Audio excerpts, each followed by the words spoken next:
초반 여성입니다. 오늘도 식탁 앞에 앉은 엄마가 그저 한숨만 쉬고 있네요. 엄마, 이제 그만해. 나 진짜 괜찮어. 그게 엄마 잘못도 아니고 왜 자꾸 한숨을 쉬어? 제가 엄마에게 말을 했어요. 정말 미안하다. 이게 다 엄마 때문인 것 같아서. 라고 말을 하는 엄마의 눈에서는 금방이라도 눈물이 쏟아져 나올 것만 같습니다. 아니라니까. 엄마한테 그런 식으로 행동하는 집구석이라면 나도 사양이야. 아니, 오히려 잘 됐네. 그런 정신 나간 집구석인지 잘 알게 돼서. 제가 식탁 의자에 앉은 엄마의 등을 꼭 안아주면서 말을 했어요. 그런 엄마의 등을 꼭 끌어안는데 문득 우리 엄마도 이제 나이가 들어가나 봅니다. 몸이 왜 이렇게 자그마해진 것인지 마음이 너무 아파옵니다. 엄마, 내가 사다 준 홍삼은 먹고 있는 거야? 살이 왜 이렇게 빠졌어? 제가 엄마에게 잔소리를 했는데 걱정 마, 잘 먹고 있으니까 너나 건강 잘 챙겨. 이럴 때일수록 더 잘 챙겨야 하는 거 알지? 이 세상에 너랑 나밖에 없는데 라고 말을 하는 엄마의 얼굴이 더욱 슬프게만 보이네요. 그런 엄마의 얼굴을 보는데 제 실수로 인해 엄마가 고통을 받았다는 생각을 도저히 떨쳐버릴 수가 없네요. 남자친구는 얼굴도 잘생겼고 직업도 꽤 좋았어요. 제 친구들조차도 하준 씨 말이야. 어디 하나 빠지는 게 없어. 너는 진짜 좋겠다. 부럽다 야. 라고 할 정도였으니까요. 사실 저도 그런 남자친구가 좋을 수밖에 없었어요. 거기다 저에게 정말 잘했거든요. 그런데 얼마 전 남자친구가 우리 집에 인사를 왔다가 헤어졌어요. 정말이지 이런 말도 안 되는 일이 일어나더라고요. 그리고 제가 사람을 얼마나 잘못 봤던지에 대해서 뼈저리게 느끼게 되었답니다. 지금 생각해보면 남자친구는 굉장히 계산적인 인간이었어요. 저에게 고의적으로 접근을 한 것 같아요. 저는 남자친구를 직장 동료에게 소개를 받았어요. 소개를 해준 직장 동료 말로는 남자가 아주 괜찮다고 그랬어요. 가만히 생각을 해보니 소개팅을 하기 한두 달 전부터 직장 동료가 저에게 이것저것을 물어왔던 것이 기억이 나더라고요. 현재 살고 있는 집은 얼마짜리냐, 부모님은 어떻게 되냐, 뭐 그러한 것을 은근슬쩍 물어왔던 것 같은데 그때 당시에는 남자친구 소개팅 때문에 물어본 것이라고는 꿈에도 생각을 하지 못했어요. 그냥 지나가듯이 물어왔거든요. 저희 집이 아빠가 남긴 유산이 있어서 돈이 조금 있는 편이거든요. 그런데 남자친구는 이미 모든 것을 계산하고 있었고 마치 먹잇감을 노리는 하이에나처럼 표적을 보고 달라들었던 것이죠. 생각할수록 대단하다는 생각밖에 안 드네요. 그리고 모든 것을 사전에 파악한 남자친구는 저에게 그렇게 잘해줄 수가 없었어요. 제 취향이나 취미 등을 정확하게 꿰뚫고 있었고 제 마음에 들려고 많이 노력을 했거든요. 우리는 그렇게 1년쯤 사귀었는데요. 어느 날 남자친구가 우리 부모님이 빨리 결혼했으면 하는데 네 생각은 어때? 라고 물어왔어요. 하지만 저는 엄마와 단둘이 살았던지라 제가 결혼을 하게 되면 홀로 남은 엄마 걱정을 하지 않을 수가 없었는데요. 그런 남자친구에게 내가 나이가 많은 것도 아니고 결혼을 조금 더 이따 하고 싶은데 나 결혼하면 우리 엄마 혼자 있어야 해서 엄마 걱정도 되고 라고 말을 했어요. 네가 나이가 왜 안 많아? 여자 나이 30살 넘으면 이제 할머니야 할머니. 그리고 우리가 어머님 옆에 가까이 살면서 왔다 갔다 챙기면 되잖아. 남자친구가 목소리에 잔뜩 힘까지 주면서 말을 했어요. 글쎄, 나는 아직 결혼 생각이 없는데. 제가 다시 말을 했지만 남자친구는 우리 집에서는 빨리 결혼하라고 난리인데? 라며 조금씩 저를 압박해 왔어요. 그렇게 저는 뭐에 홀린 사람 마냥 남자친구를 우리 엄마에게 소개했어요. 제가 남자친구를 처음으로 집에 데리고 왔기에 엄마는 많이 긴장을 한 것처럼 보였어요. 남자친구가 집에 오기 전부터 음식을 뭘 준비해야 하나 고민하고 또 고민했으니까요. 남자친구가 해물탕을 좋아한다는 말을 듣고는 직접 해물탕까지 준비를 했으니까요. 음식을 준비하는 내내 희정아, 음식 간이 어때? 괜찮아? 라는 말을 100번은 더 물어본 것 같으니까요. 그렇게 우리 집에 인사를 하러 오던 날 남자친구는 한 손에는 꽃다발과 다른 한 손에는 과일 바구니를 들고 아주 신이 나서 왔어요. 엄마도 밝은 성격의 남자친구를 보며 마음에 들어하는 눈치였어요. 남자친구가 넉살이 좋아서 어른들이 좋아할 스타일이었으니까요. 식사를 하는 내내 어머님, 음식 솜씨가 엄청나신데요? 제가 해물탕을 좋아해서 참 많이 먹으러 다녔는데 이런 맛은 진짜 처음이에요. 나중에 우리 어머니에게도 비법 좀 알려주세요. 라는 말을 했는데 남자친구는 참 대단했던 것이 불편한 자리라면 불편한 자리였을 텐데 전혀 불편해하는 모습이 아니었어요. 우리는 그렇게 식사를 마치고 차를 한 잔씩 마시면서 대화를 했는데요. 어머님, 혼자 희정이 키우시느라고 참 고생을 많이 하셨겠네요. 남자친구가 엄마에게 물었어요. 엄마가 자식을 키우는데 고생이라고 할 게 뭐가 있어? 자식 예쁘게 커가는 거 보면 그런 생각도 안 들지 뭐. 라며 엄마가 말을 했어요. 그런 엄마의 말에 남자친구가 고개를 끄덕였는데요. 잠시 후에 엄마와 저를 번갈아 가면서 바라보던 남자친구가 그런데 희정이는 돌아가신 아버님은 닮았나 봐요. 어머님하고는 안 닮은 것 같아요. 라고 물었어요. 남자친구의 물음에 차를 마시던 엄마가 잠시 멈칫했는데요. 저를 보며 희정아, 아직 말 안 한 거니? 라고 물었어요. 뭘? 제가 엄마에게 다시 물었어요. 그런 엄마와 저를 바라보던 남자친구의 표정이 심상치가 않았는데요. 남자친구가 엄마와 저를 보며 그게 무슨 말씀이신지요? 라고 물었어요. 희정아, 결혼할 사이인데 다 말을 해야 하는 게 맞는 것 같다. 엄마가 정말 힘겹게 입을 뗐는데요. 엄마는 그냥 우리 엄마인데 뭘 말해야 한다는 거야? 제가 다시 엄마를 보며 물었어요. 그리고 엄마가 남자친구를 보며 사실 말이야, 나는 희정이 친엄마가 아니야. 친엄마는 희정이 낳고 얼마 안 돼서 돌아가셨고 나는 그 뒤에 희정이 아빠와 재혼한 거야. 하지만 나는 희정이를 내 딸처럼 키웠어. 단 한 번도 내 딸이 아니라는 생각을 해본 적이 없었어. 엄마가 남자친구에게 천천히 그리고 정성스레 설명을 했어요. 엄마는 그 부분으로 인해 저에게 좋지 않은 영향이라도 줄까 싶었는지 정말 노심초사하는 듯 해 보였어요. 그렇게 말을 끝내자마자 엄마가 급히 남자친구의 얼굴부터 살피는 모습이었거든요. 그리고 그런 엄마의 말에 네? 그럼 친자식도 아닌데 혼자 이렇게 키웠다고요? 이게 어떻게 가능하죠? 남자친구가 정말 많이 놀란 표정으로 말을 했어요. 말을 좀 조심했으면 하는데 친자식이 아니라니 엄마와 난 그런 생각을 해본 적이 단 한 번도 없어. 제가 남자친구에게 말을 했어요. 아니, 그래도 이게 쉬운 일이 아니니까. 라며 남자친구가 말을 했지만 남자친구는 표정 관리가 안 되는지 안절부절 못하고 있었어요. 그런 남자친구를 보며 내가 평생을 키운 딸이라 내 목숨보다 소중한 딸이네. 그러니 하준군이 우리 딸한테 잘 좀 해줬으면 해.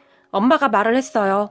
하지만 남자친구는 그때까지도 많이 놀란 눈치였고 가는 내내 표정이 좋지 않았는데요. 그렇게 남자친구가 돌아간 뒤 넌 내 딸이 분명한데 왜 이런 걸로 항상 눈치를 봐야 하는지 모르겠다. 엄마가 한숨까지 쉬면서 걱정스레 말을 했어요. 그리고 그런 엄마의 걱정은 현실이 되었는데요. 우리 집에 다녀갔던 남자친구가 저를 대하는 태도가 조금씩 변해갔거든요. 냉랭해졌다고 해야 할까요? 그런 남자친구를 보며 제가 우리 집에 인사도 끝났는데 자기 집에 인사는 언제 가? 라고 물었어요. 제 말을 듣던 남자친구는 급한 것도 아닌데 뭐 라고 말을 하며 약속을 계속 미뤘어요. 그때쯤 저도 조금씩 뭔가 이상하다고 생각을 하게 되었고 어느 날 남자친구에게 자기 사실대로 말해봐. 우리 집에 다녀간 뒤로 자기 조금 이상해진 것 같은데? 우리 엄마가 친엄마가 아니라는 소리 듣고 그런 것 같다는 생각이 드는데? 제가 남자친구에게 물었어요. 그런 제 말을 듣던 남자친구가 사실 조금 많이 놀랐어. 그런데 엄마가 새엄마인 줄은 정말 꿈에도 몰랐어. 그래서 우선 우리 엄마한테 말을 해놨는데 우리 엄마가 아직 아무런 말이 없어서 라는 황당한 말을 했어요. 그게 우리가 결혼하는데 큰 문제가 되는 건가?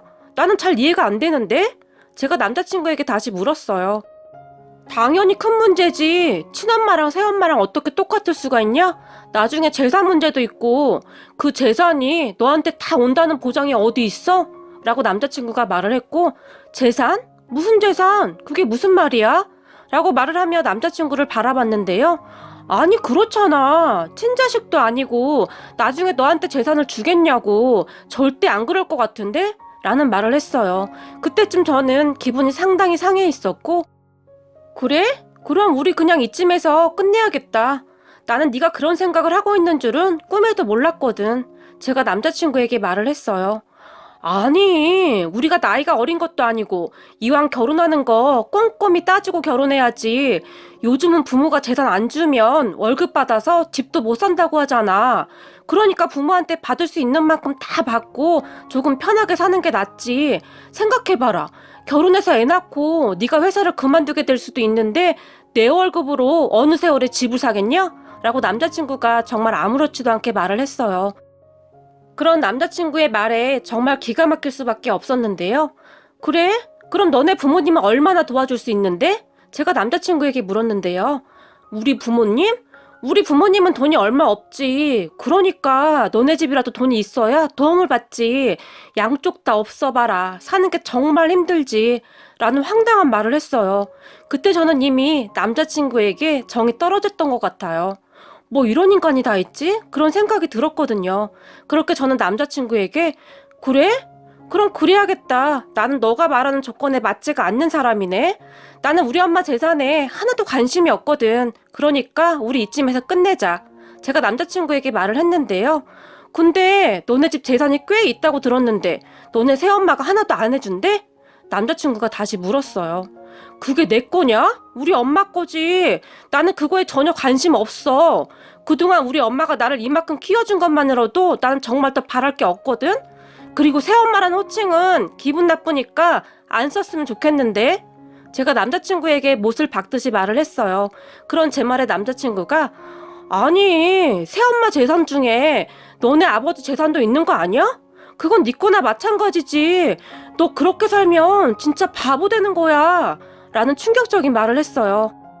그쯤에서 저는 남자친구와 더 이상 이야기를 할 필요가 없다는 생각이 들었고 너랑 나랑 생각이 많이 다르네. 그러니까 이만 헤어져. 라고 말을 하고는 자리에서 일어났는데요. 그런 저를 보던 남자친구가 내가 소개받을 때 이것저것 잘 확인해달라고 했는데 이게 뭐야? 시간만 낭비했네? 라고 중얼거리며 저를 밀치고 나가버렸어요. 정말이지 기가 막히더라고요. 그런 인간인 줄 1년 동안 모르고 있었던 제 자신이 정말이지 너무 한심해 보였어요. 그리고 우리는 그렇게 헤어졌어요. 하지만 착한 우리 엄마에게 어떻게 설명을 해야 할지 고민이 되었어요. 아무래도 엄마 마음이 너무 여리다 보니 분명히 상처를 받을 것 같았거든요. 그렇게 며칠을 고민만 하고 있었는데 희정아, 하준이랑 싸웠어? 요즘은 데이트도 잘 안 하는 것 같네? 엄마가 제 눈치를 보면서 말을 했어요. 그게 우리 헤어졌어. 제가 엄마의 눈을 애써 피하며 말을 했는데요. 뭐? 왜 헤어진 거야? 너네 결혼까지 약속했던 거 아니야? 엄마가 놀라서 물었지만 그런 엄마를 보며 근데 요즘 자세히 보니까 애가 좀 별로야. 인성이 좀 그런 것 같아서 내가 먼저 헤어지자고 했어. 저는 엄마에게 제가 먼저 헤어지자고 했다는 말을 특히 강조해서 말을 했어요. 제 말을 듣고 있던 엄마의 표정이 어두워졌는데요.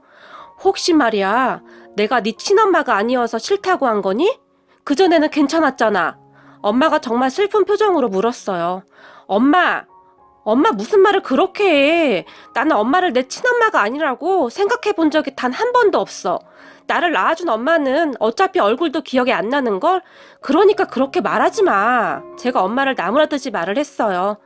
우리 엄마는 제가 5살 무렵에 우리 아빠와 재혼을 했다고 했어요.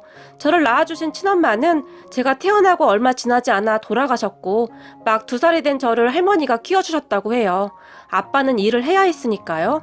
그런데 어느 날 아빠가 재혼을 하겠다며 지금의 엄마를 데리고 왔다고 합니다. 그런 아빠와 엄마를 보며 내가 키울 테니 걱정 안 해도 된다. 그러니 너희들끼리 잘 살면 되는 거야. 할머니가 말을 했다고 해요. 엄마는 초혼이었는데 이미 결혼했던 남자와 결혼을 해야 했으니 할머니가 엄마의 눈치를 본 모양이에요. 그렇지 않아도 애까지 딸린 남자랑 결혼을 한다고 엄마 집에서 반대를 많이 한 모양인데 이미 아빠를 좋아하게 된 마음을 되돌릴 수가 없었다고 하네요. 그런데 할머니 등 뒤에 있던 제가 갑자기 그런 엄마를 보며 엄마! 라는 말을 하더니 엄마 품에 안겼다고 하네요. 어린 제가 친엄마, 새엄마를 알 리가 없었겠죠. 다만 아빠랑 같이 왔으니까 드디어 엄마가 왔구나 그런 생각을 했던 것 같다고 할머니가 말을 해줬어요. 그때 할머니 마음이 그렇게 아팠다고 하니까요. 그렇게 제가 엄마 품에 안겼는데 할머니가 그런 저를 떼어놨다고 해요. 그런데 엄마가 할머니를 말리며 괜찮아요. 그냥 두세요. 라고 말을 하더니 저를 보며 엄마야, 엄마가 너무 늦게 왔지? 라며 활짝 웃었다고 합니다. 그 모습에 아빠와 할머니가 놀라서 아무 말도 못하고 있었는데요. 이제 엄마랑 같이 살자. 엄마가 다시 말을 했다고 합니다. 그렇게 엄마와 저는 쭉 같이 살게 되었어요. 그리고 엄마는 저에게 정말 잘했어요. 제 친엄마가 아니라는 것을 한참 후에 알 정도로 말이죠. 제가 중학교 때쯤 이모 집에 갔는데 이모가 엄마에게 전처 자식 키우느라 네 자식도 안 낳고 이게 뭐 하는 짓이냐고 너 나중에 후회해 이거사 라고 하는 말을 제가 우연히 들어버렸거든요. 그 사실을 알고 정말 충격을 받았고 엄마에게 처음으로 반항도 해보고 힘든 시간이었는데요. 어느 날 이모가 엄마에게 심하게 한 소리를 들었던지 저를 찾아왔어요. 그때 이모가 말실수를 해서 네 엄마가 아주 화가 많이 나 있더구나. 이모가 말을 했고 저는 그저 뚱한 표정으로 앉아 있었어요. 이모가 미안해 말실수해서. 그런데 이것만은 꼭 알아주렴. 네 엄마는 너를 정말 친딸처럼 생각한단다. 그러니까 동생도 안 낳은 거 아니겠니? 그렇게 말을 한 이모가 한숨을 쉬더니 네 엄마랑 이모는 새엄마 손에서 자랐다. 친엄마가 집을 나가버렸거든. 그런데 새엄마가 좋지 않은 사람이었어. 그래서 참 힘들게 자랐거든. 그래서 그랬는지 너를 보면서 네 엄마 어릴 적이 생각났는지 너한테 그렇게 잘할 수가 없었어. 네 동생을 낳으라고 해도 싫다고 하더구나. 혹시나 동생이 태어나면 마음이 변해서 그런 나쁜 새엄마가 되면 어떡하냐고. 다들 말렸지만 소용이 없었어. 너 하나만 잘 키우겠다고 했거든. 이모가 눈물까지 글썽이며 말을 했어요. 우리 엄마는 그런 사람이었어요. 그 뒤에도 엄마는 변함없이 저에게 잘해줬거든요. 그러다가 대학을 다닐 때 아빠가 사고로 돌아가셨고 엄마와 저는 서로 의지하면서 지금껏 잘 살아왔어요. 우리는 그냥 그렇게 평범한 모녀인데 우리 모녀 이야기를 듣기만 하면 사람들은 색안경부터 끼고 바라봤어요. 새엄마가 어떻게 그렇게 잘해줄 수가 있느냐. 분명 무슨 꿍꿍이가 있을 거다 라고 말이죠. 그리고 남자친구도 여지없이 그렇게 본색을 드러냈고요. 결혼을 하게 되면 엄마가 도와줄 것이라는 것도 물론 잘 알고 있었지만 남자친구 행동을 보니 그러면 안 될 것 같더라고요. 질적으로 나쁜 인간이 분명해 보였으니까요. 그리고 결혼을 하게 되면 우리 엄마에게 더 큰 상처를 줄 것이 확실해 보였어요. 그렇게 제가 헤어졌다는 말을 하면서부터 엄마의 표정이 심각해져 갔는데요. 그런 엄마를 보며 엄마, 인성이 바닥인 애들은 평생 안 고쳐져. 근데 걔 인성이 정말 바닥이야. 차라리 잘 됐어. 결혼까지 했으면 어쩔 뻔했어? 제가 엄마를 보며 말을 했어요. 우리 딸이 얼마나 착한데 나쁜 놈 같으니라고. 엄마가 중얼거리듯이 말을 했어요. 엄마와 저는 그 뒤 남자친구에 대해 단 한마디도 하지 않았는데요. 한 2달쯤 지났을까요? 남자친구가 다시 찾아왔어요. 제가 전화를 받지 않았더니 저를 소개시켜준 사람에게 제 퇴근 시간을 물어봐서는 시간에 맞춰 우리 회사 앞에 서 있더라고요. 제가 그런 남자친구를 놀라서 바라봤는데요. 남자친구는 정말 아무렇지도 않게 잘 지냈어? 전화를 안 받아서 찾아왔어. 라며 웃었어요.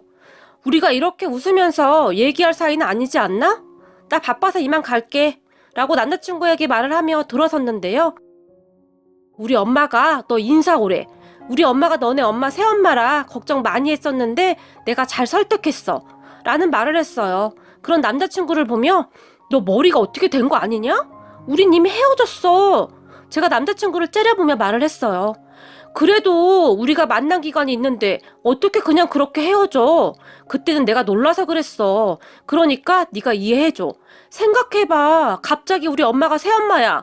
그러는데 안 놀랄 사람이 누가 있겠냐? 라고 말을 하며 제 손을 잡았는데요. 이미 너한테 정남이가 떨어졌으니까 그만해. 제가 남자친구의 손을 급히 뿌리치며 말을 했어요. 야, 그러니까 니네 새엄마가 우리 결혼할 때 도와줄 거라는 말 진작에 했으면 우리가 헤어지지도 않았잖아. 너는 왜 쓸데없는 고집을 피우냐? 전 남자친구는 정말이지 조금도 상대를 배려해주는 그런 사람이 아니었어요. 그런 모습을 보며 헤어지길 잘했다고 다시 한번 확신을 하게 되었네요.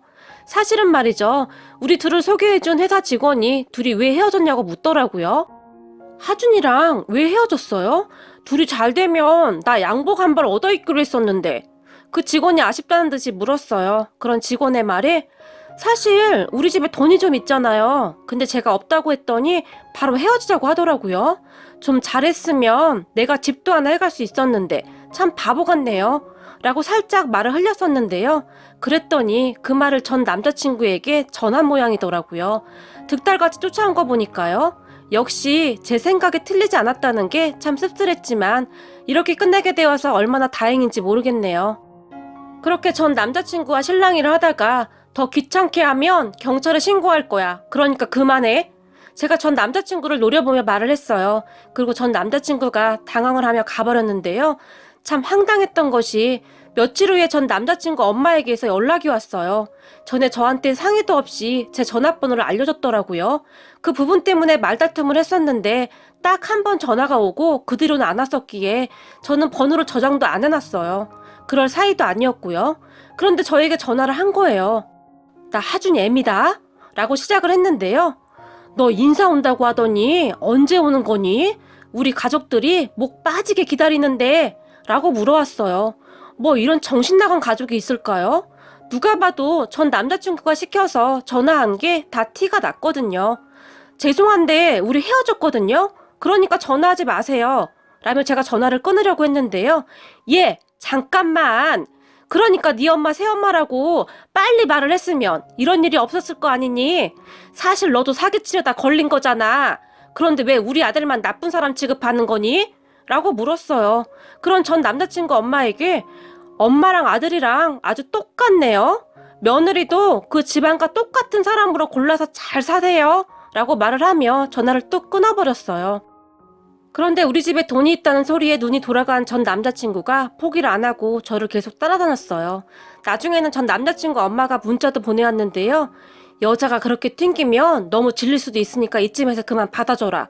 뭐 이런 식의 문자를 보내왔어요. 그러다가 어느 날은 우리가 잘못했다 그런 말을 하네요. 뭐 이런 인간들이 다 있는지 이해가 안 될 정도였어요. 그러다 한동안 조용해졌었는데요. 저는 다 끝난 줄 알았어요. 그런데 어느 날 전 남자친구를 소개해준 사람이 저에게 희정씨 혹시 하준이한테 연락 왔어요? 라고 다급하게 물었어요. 아니요? 우리 헤어진 지가 언젠데 연락이 와요. 제 앞에서 그 사람 이름도 꺼내지 마요. 그리고 그런 사람 소개시켜주고 저한테 계속 이러는 박 대리님도 저는 이해가 안 돼요. 제가 기분 나쁘다는 투로 말을 했는데요. 미안해요. 나도 그런 사람인 줄 진짜 몰랐어요. 근데 지금 그 집 큰일 났대요. 연락 오면 절대 받지 말라고 말해주는 거예요. 내가 희정 씨한테 미안해서 더 이상 숨기지 못하겠어서요. 라고 말을 하며 한숨을 쉬더니 하준이 결국 여자한테 된통 당하고 집안 쑥대밭 되었대요. 그러니까 절대 연락 오면 받지도 마요. 라고 말을 했어요. 그 말에 제가 그게 무슨 말이에요? 쑥대밭이라니요? 라고 물었는데요. 사실 쑥대밭이라는 말이 좋은 의미로 쓰는 단어가 아니잖아요. 그래서 궁금하더라고요. 제 말에 박대리가 주변을 두리번거리더니 이 미친 인간이 말이에요. 돈 많은 여자 만난다고 계속 쑤시고 다녔거든요. 그러다가 의사를 소개받은 모양이에요. 집단에는 하나 걸렸다 싶었겠죠. 의사요? 의사가 왜 그런 인간이랑? 제가 놀라서 물었어요.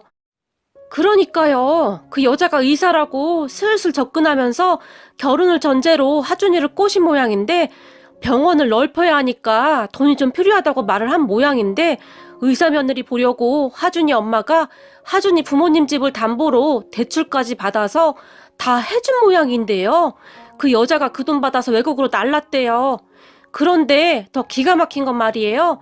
그렇게 걸려든 남자가 한둘이 아니었대요. 그래서 지금 하준이 경찰서 다니고 난리가 난 모양인데 해외로 날라서 이게 참 복잡하다고 하네요. 뭐 잡을 수나 있을까 모르죠. 그래서 지금 그 집 거리에 나앉게 생겼대요. 하준이가 여기저기 돈 빌리러 다니고 난리도 아니래요. 얼마 전에 나한테도 연락이 와서 나도 차단해버렸어요. 그러니까 희정씨도 절대 그 인간 전화 받지도 마요. 라고 흥분까지 한 채 말을 했어요. 정말 멍청해도 너무 멍청한 거 아니에요? 멀쩡한 의사가 왜 그런 인간을 만나겠어요?